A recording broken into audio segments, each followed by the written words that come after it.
spending like no other. 1, 2, 3.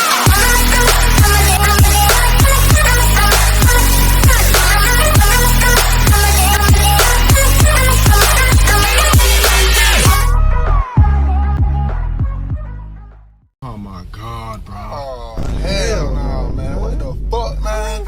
Get your ass on,